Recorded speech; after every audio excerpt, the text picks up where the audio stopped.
आवाज दिल्ली तक जा रही है, लखनऊ तक जा रही है कि बुंदेलखंड यही पुकारता, नहीं चाहिए भाजपा।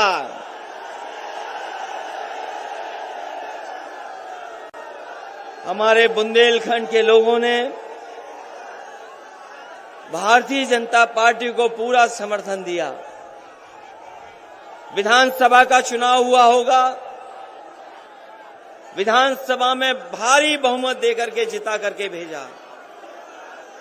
लोकसभा का चुनाव भी जिस समय हुआ था, यहां की जनता ने पूरा समर्थन दिया। इस बार के लोकसभा में भी पूरा समर्थन मिला। बुंदेलखंड में पूरी भाजपा है, विधायक सब उनके हैं, लोकसभा भी उनके सभी सांसद हैं, किसी को कुछ नहीं मिला। बताओ हमारे बुंदेलखंड के और बांदा के लोगों, इनके वादे जुमले निकले कि नहीं निकले? इनकी बातें झूठी हैं कि नहीं हैं? और कहां हमारे किसानों को कहा था कि किसानों की आय दोगुनी हो जाएगी, किसान की पैदावार जो होगी हम अपने किसानों की आय दोगुनी कर देंगे। बताओ बुंदेलखंड के हमारे किसान भाइयों, ये किसान के बेटे नौजवानों, बताओ आय कहां दोगुनी हो गई? किसी फसल की आपको कीमत मिली हो तो बताओ। जो वादे किए थे आय दोगुनी के, वो तो पूरे नहीं हुए। लेकिन महंगाई कितनी बढ़ गई है, डीजल पेट्रोल की कीमत बढ़ती चली जा रही है, आसमान छू रही है। ये वही लोग हैं जिन्होंने कहा था कि हवाई चप्पल में चलने वाले लोगों को हम हवाई जहाज में बैठा देंगे। और पेट्रोल डीजल इतना महंगा हो गया है कि आज गरीब की गाड़ी नहीं चल सकती। हर चीज महंगी है। खाद के लिए आपको खड़ा रहना पड़ गया लाइन में। बताओ हमारे किसान भाइयों, किसको खाद मिल रही है? खाद नहीं किसान को, डीएपी नहीं, कोई इंतजाम सरकार ने नहीं किया। और सरकार ने अन्ना जानवरों के लिए भी कुछ नहीं किया। अन्ना जानवरों को भी खुजा छोड़ दिया। मेहनत करके अगर किसान अपनी फसल भी तैयार कर ले, लेकिन उसे रातों रात जग कर करके अन्ना पशुओं से अपनी खेती बचानी पड़ रही है। जहां खेती बचानी पड़ रही, वहीं सड़कों पर भी बुल घूम रहे हैं, बुल। उन बुलों को भी हटाने का कोई इंतजाम सरकार नहीं कर पाई। वो दिन याद करो हमारे बुंदेलखंड के लोगों, जिस समय लॉकडाउन हुआ था, जिस समय कोरोना की महामारी में घरों में कैद कर दिया था। हमारे आपके बीच के भाई जो दूसरी जगह नौकरी कर रहे थे, रोजगार कर रहे थे, कितना मजबूरी में लौट करके आए। जिस समय सरकार को मदद करनी चाहिए थी, उस समय सरकार ने मदद नहीं की। हमारे मजदूर भाइयों को अनाज छोड़ दिया, उनको अपने हाल पे छोड़ दिया। कैसे लोग चल करके आए, पैदल पैदल, भूखे प्यासे चलते चले गए। यही पुलिस के लोगों ने बसूला तब जाकर के ट्रक में बैठने दिया। हमारे मजदूरों को ऐसे ही सीमा पर रोक लिया, लाठी खाई, अपमानित हुआ और जान चली गई बहुत लोगों की। न जाने कितने लोगों की जान गई। हमारे मजदूर जो चल करके आए थे, जो हमारे देश की अर्थव्यवस्था को मजबूत करते हैं, उन मजदूरों की कोई मदद नहीं की। जो चल करके आए, कुछ लोगों की जान चली गई, सरकार ने कोई मदद नहीं की। अगर किसी ने मदद की थी तो समाजवादी सरकार आगे आई और उन मजदूरों के परिवारों को 1-1 लाख मदद करने का काम किया। आज जो किसान आत्महत्या कर रहा है, कोई मदद सरकार नहीं कर रही। हम समाजवादी लोग, हम गरीब का दुख समझते हैं, परेशानी समझते हैं। हम सब परिवार वाले लोग हैं, इसलिए जानते हैं अगर किसी मजदूर की जान चली गई तो मजदूर के परिवार का हाल क्या होगा। अगर किसान की जान चली गई तो किसान के परिवार की मदद कौन करेगा। हम परिवार वाले लोग हैं, इसलिए कहीं अगर घटना हुई तो समाजवादी लोगों ने मदद करने का काम किया। परिवार वाले ही परिवार वालों का दुख दर्द समझ सकते हैं। परिवार वाले ही परिवार वालों का दुख समझ सकते हैं। जिनके पास परिवार नहीं है वो आपकी परवाह नहीं करेंगे,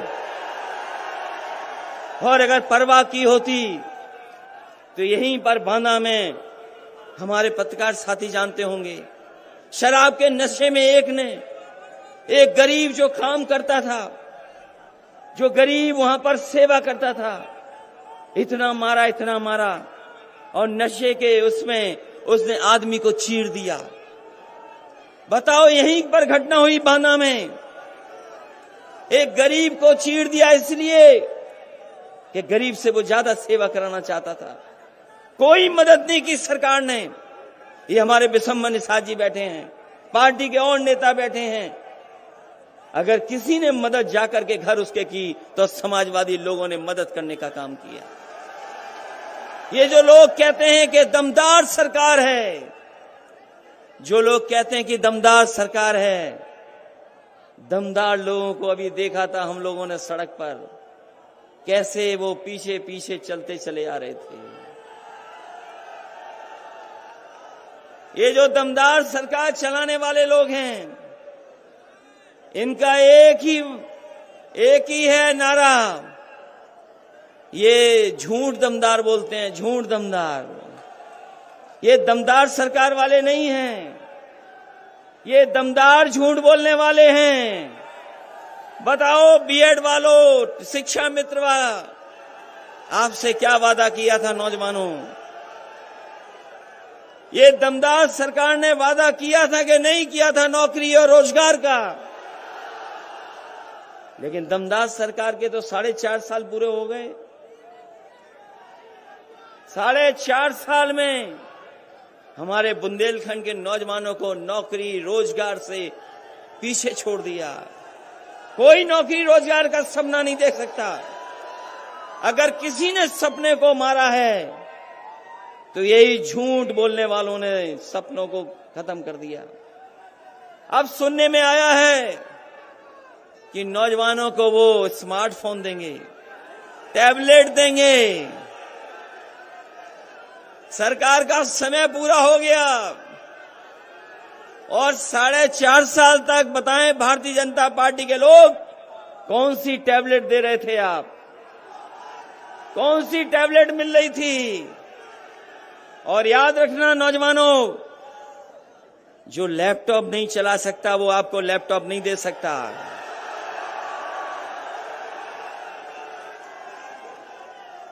हमारे साथियों बताओ, क्या बाबा मुख्यमंत्री लैपटॉप चला सकते हैं?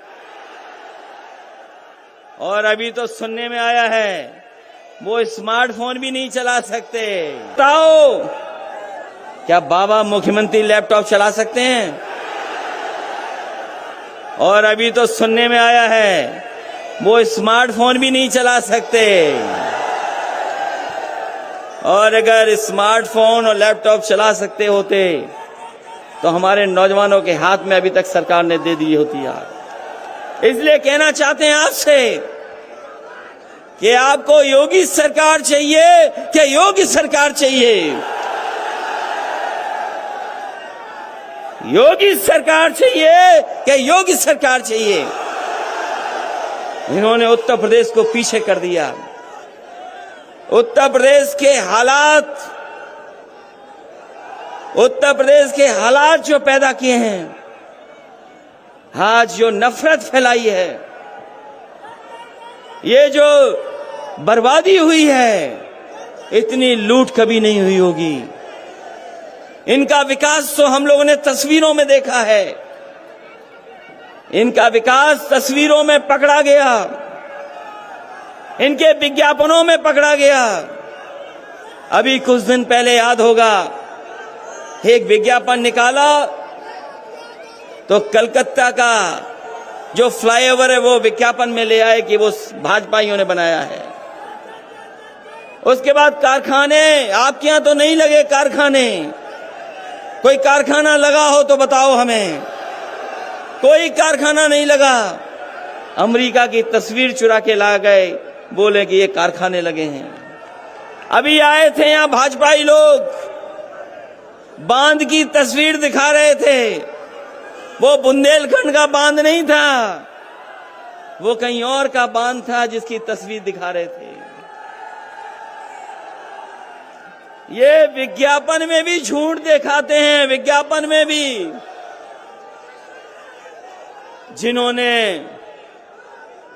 जिन्होंने विज्ञापन झूठे दिखाए हों, सपने झूठे दिखाए हों, उनको बाहर का रास्ता दिखाना है इस बार। बताओ, बाहर का रास्ता दिखाओगे कि नहीं दिखाओगे? इनका विकास तो कभी कभी नाम बदलने में भी है। समाजवादियों ने सरकार में दिया 100 नंबर, 112 कर दिया। कई जगह नाम बदले हैं और लगातार नाम बदल रहे हैं, रंग बदल रहे हैं। अपना विकास बताने के लिए रंग भी बदल रहे हैं। और 4.5 साल में तो लगता है कि ये नाम बदलने में विश्व रिकॉर्ड बनाने जा रहे हैं। ये नाम बदलने वालों को इस बार उत्तर प्रदेश से हटाने का काम करेंगे।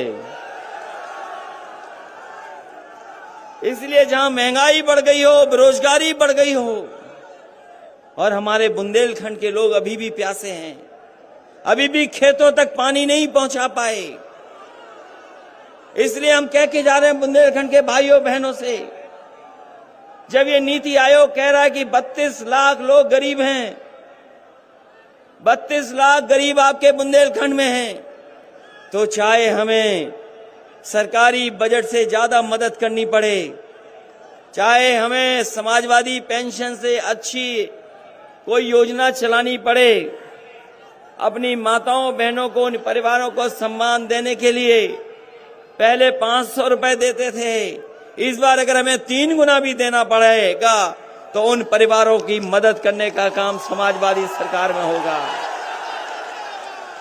ये बिजली को लेकर के संकट है। इन्होंने बिजली नहीं बनाई, केवल बिजली के बिल आपको महंगे दिए हैं।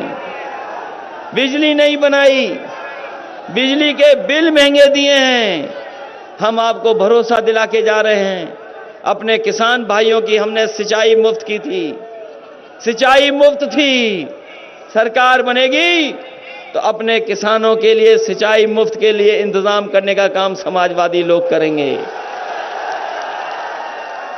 नौजवानों, हम कह के जा रहे हैं, आज भी लैपटॉप चल रहा होगा जो समाजवादी सरकार में दिया गया था, वो लैपटॉप अभी भी चल रहा है, कहीं बंद नहीं हुआ होगा। अगर खोलते होगे तो आज भी नेताजी और हम लोग ही दिखाई दे रहे हैं उसमें। इसलिए आज जब परिस्थितियां बदली हैं, इनका 4.5 साल का कार्यकाल देख लिया आपने, इनके कार्यकाल में केवल बर्बादी हुई है, विकास नहीं हुआ है। अगर विकास हुआ होता तो हमारा किसान खुशहाल हो जाता, हमारे मजदूर खुशहाल होते, नौजवानों को नौकरी और रोजगार मिल जाते। लेकिन 4.5 साल की सरकार में डबल इंजन की सरकार, इस डबल इंजन की सरकार का बुंदेलखंड आते आते इंजन फेल हो गया है, कोई इंतजाम नहीं कर पाई सरकार। बताओ, डबल इंजन की सरकार, बुंदेलखंड आते इनका इंजन फेल हो गया क्या नहीं हो गया? तो किस बात की डबल इंजन की सरकार है? जो डबल इंजन की सरकार गरीबों की मदद ना कर सके, वो डबल इंजन की सरकार किसी काम की नहीं है। इसलिए मैं आप सबको बधाई देना चाहता हूं इस ऐतिहासिक कार्यक्रम के लिए बधाई देना चाहता हूं। अपने किसान भाइयों का धन्यवाद देता हूं, इन नौजवानों का धन्यवाद देता हूं, आए हुए समाजवादी साथी जितने भी हैं, जो मंच पे बैठे, जो सामने, उनको भी धन्यवाद देता हूं कि आने वाले समय में जो चुनाव होने जा रहा है वो समाजवादियों का तो है ही चुनाव, लेकिन आपके भविष्य का भी चुनाव है। आपको अपना भविष्य बनाने के लिए साइकिल की मदद करनी है।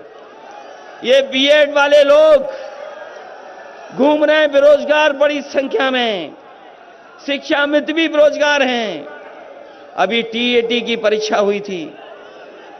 ये टीईटी की परीक्षा देने लाखों लाख हमारे नौजवान गए, इतनी मेहनत की, परिश्रम किया, पैसा खर्च किया, लेकिन जैसे ही परीक्षा में बैठे पता लगा परीक्षा का पेपर लीक हो गया।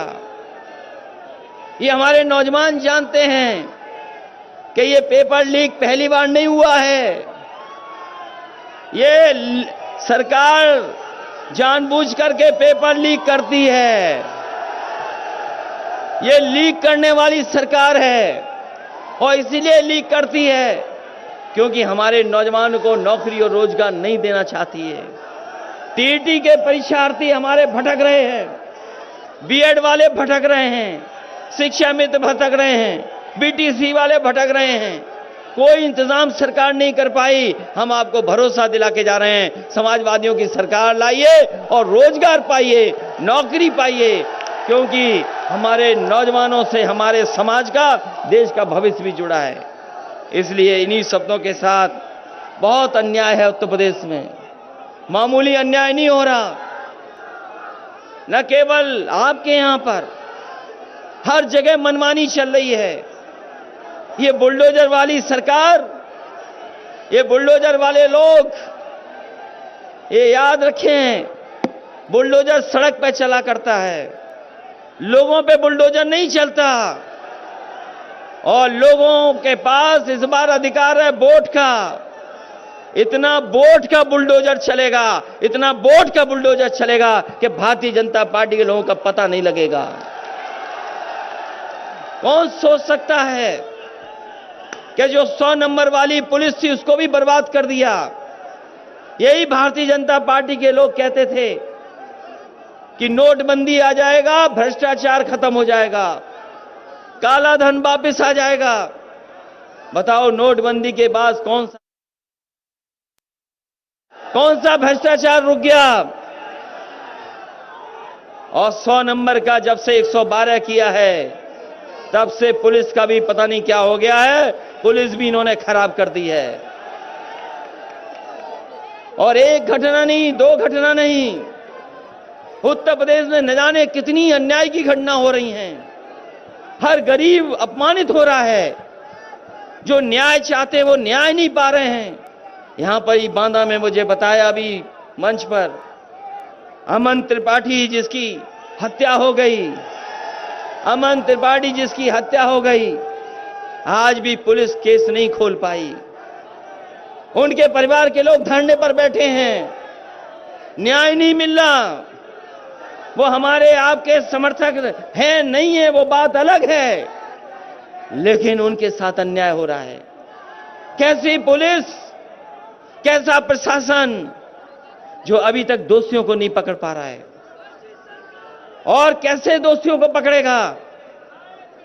क्योंकि जो दोषी को बचाने वाले सरकार में बैठे हैं। जो लोग कहते हैं दूसरे लोगों को माफिया, अपराधी। बताओ, उत्तर प्रदेश में कोई मुख्यमंत्री ऐसा भी बना है इतने मुकदमे हों?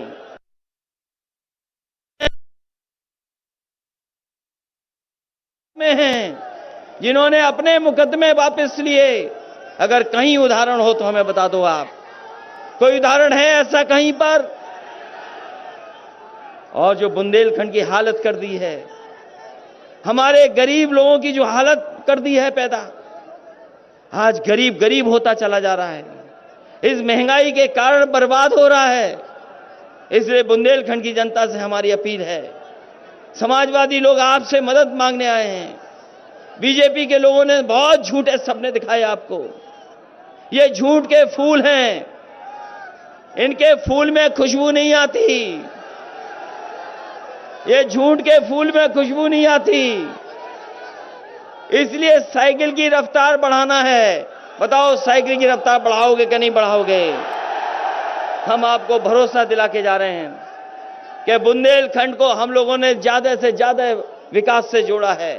समाजवादी सरकार बनेगी तो काम के साथ साथ यहां पर रोजगार का भी इंतजाम करने का काम करेंगे। समाजवादियों ने कभी भेदभाव नहीं किया। अगर मेडिकल कॉलेज बन रहा था तो उसको बनने दिया, एग्रीकल्चर यूनिवर्सिटी बन रही थी तो बनने दिया। अगर कोई विकास चल रहा था उसको रोका नहीं, विकास को आगे बढ़ाने का काम किया। ये समाजवादी लोग हैं। लेकिन भारतीय जनता पार्टी बताए उनका विकास कहां दिखाई दे रहा है? जो लोग विज्ञापन भी झूठे दे रहे हों, उनसे ज्यादा बड़ा धोखेबाज कोई नहीं हो सकता। इसलिए बुंदेलखंड के लोगों मैं आपको बधाई देता हूं, धन्यवाद देता हूं इस ऐतिहासिक कार्यक्रम के लिए। जिन जिन नेताओं ने इसमें सहयोग किया है, मदद किया है, मैं उनका भी आभारी हूं, बधाई देता हूं। इस उम्मीद और इस विश्वास के साथ जिस समय चुनाव होगा, मतदान पड़ेंगे तो एक एक वोट समाजवादियों के पक्ष में डाल करके आप ऐतिहासिक जीत दिलाने का काम करेंगे। यही जोश, इसी उत्साह से अगर आपने मतदान कर दिया तो भारतीय जनता पार्टी की ऐतिहासिक हार होगी, ऐसी हार होगी जो उन्होंने हार नहीं देखी होगी। इन्हीं शब्दों के साथ आप सबका बहुत बहुत धन्यवाद, आई हुई जनता का विशेष आभार प्रकट करता हूं। बहुत बहुत बधाई आपकी।